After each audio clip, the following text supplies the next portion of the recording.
This was my first year ever attending Tekko. It was a pretty last minute decision to go to this con, but I'm happy to say I don't regret it in the least. Tekko 2016 took place in the David L. Lawrence Convention Center in downtown Pittsburgh. This was our first time in the city, and it has a very nice look to it, which really helped the con feel alive. The convention center itself holds the con unbelievably well. The hallways are huge, the panel rooms are big enough, with main events being a very nice size, and overall, there's just a ton of space to move around. There were a ton of people at the con, but it never felt so crowded that it was an issue. One thing I will mention really fast is that the Doubletree, the hotel with the official room block for Tekko, is a few blocks away from the convention center, not anywhere near close enough to be connected by Skywalk.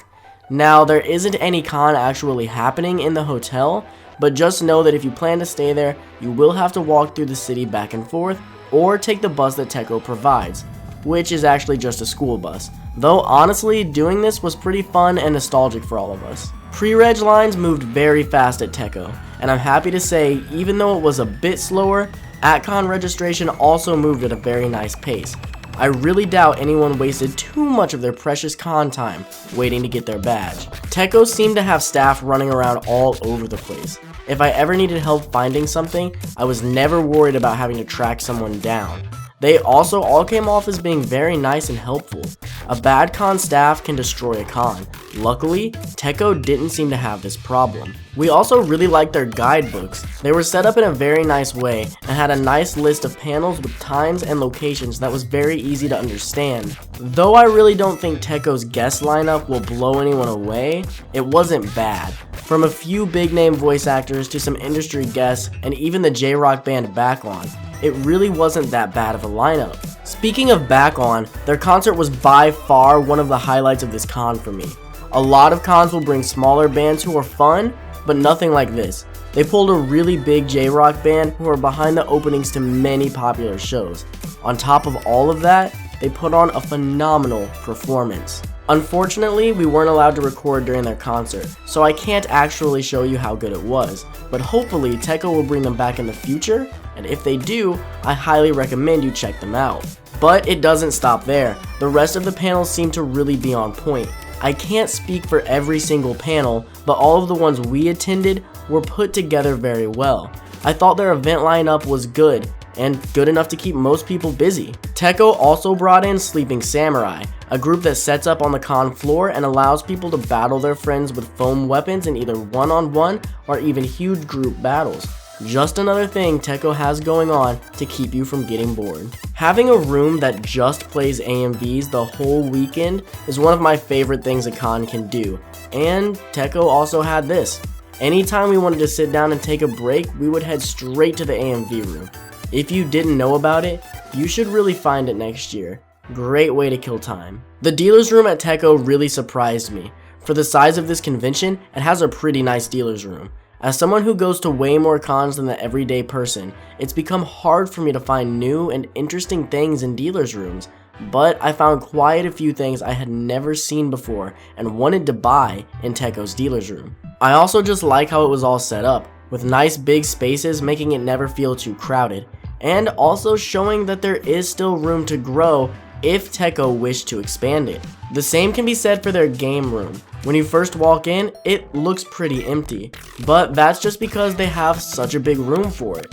All this means is they can make it much bigger in the future if they wish to. As far as what was in there, really everything I would want at least, from console games to rhythm games and most anything in between. Personally, we all really liked their game room. Finally, the rave was pretty great. The DJ Bass, honestly felt kind of far away, but he killed it on the music. I didn't actually record as much of this rave as I normally do because I got so lost in dancing. The only thing I will say is I wish the lighting was a tiny bit better, but it really wasn't bad at all, and this is just me nitpicking. The size of this convention is medium. The location gets a 9 out of 10. I'm a huge fan of this location. It's very spacious and shows that they still have a lot of room to grow in the future. Organization gets a 9 out of 10. Unless we missed something, I really felt like this con was very well organized. Every single panel we went to ran right on time. lines move fast, and they were very good at getting things across to the attendees, such as panel times changing and rules for some events. The dealer's room gets a 10 out of 10. Some of you may disagree with this, but I truly feel that for a medium-sized convention, this dealer's room knocked it out of the park. If this was a massive con, the dealer's room would seem a bit small, but it isn't, and they have room to expand as the con grows. The game room gets an 8 out of 10. It's awesome.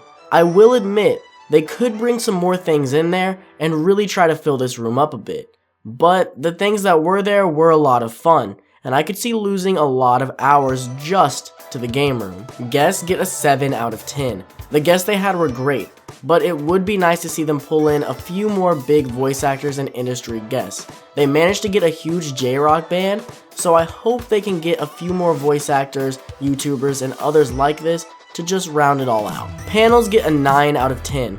There always seemed to be something going on.